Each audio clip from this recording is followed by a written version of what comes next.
When I rode up to the buffalo wallow, Pa was lying there with his leg broke and his horse gone.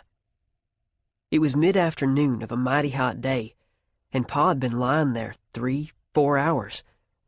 His canteen was on his horse, so he had nothing to drink in all that time. I got down and fetched him water with my canteen. "Thanks, boy. Looks like I played hob." "Well," I said, "you got you a busted leg, but your jaw's in good shape. You've been arguing at me for months now, so you just sit back and argue some more whilst I fix up your leg." "You got to saddle and ride, boy." A body could see he was fighting pain. "Everything we own, and most of what our neighbors own, is in those saddlebags.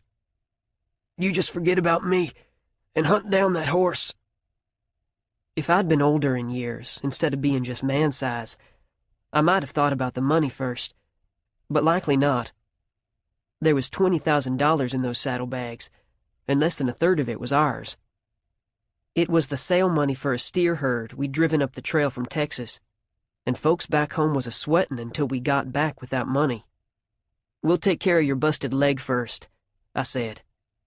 There was mighty little to do with out there on the prairie, but I broke some mesquite and trimmed it with my knife, shaping some splints for Pa's leg.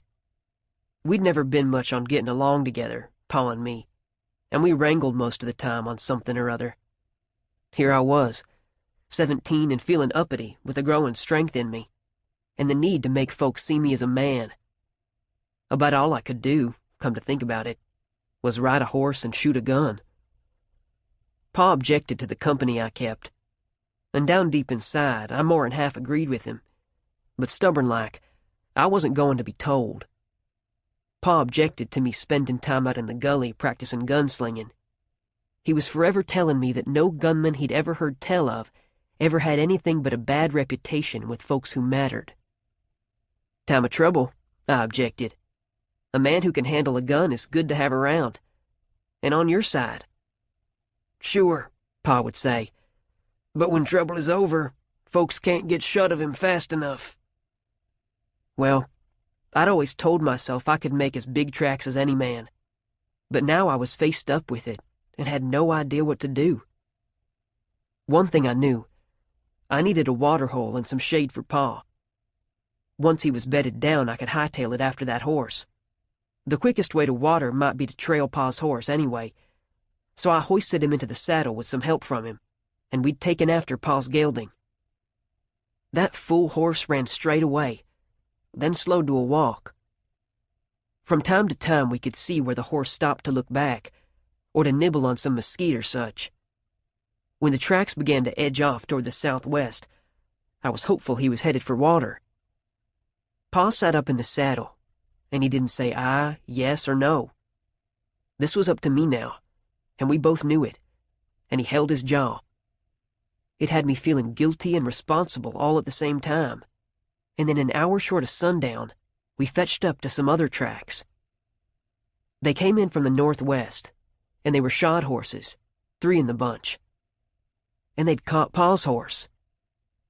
Half the outlaws in the country lived in that part of the territory, and the chances were that anybody riding across here was an outlaw, or kin to them. Not to say that many a man who passes for honest wouldn't help himself to $20,000 and a lost horse. "Don't you take notion, son. You ain't about to go up against 3 men. Not with me in this condition." It was shy of sundown when we came to the creek.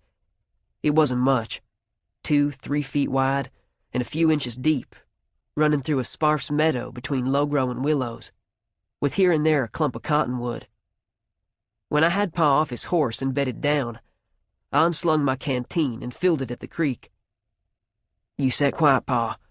I'll go fetch that horse." "Don't be a fool, Edwin. You stay here." Pa never called me Edwin unless he was mad or upset, and it was plain to be seen now he was a worried man. Well, I was some worried my own self.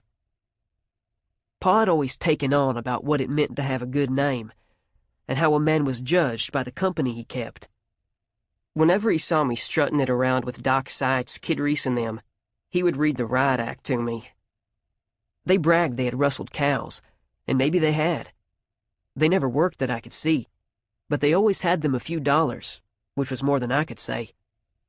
And Pa kept me working morning until night.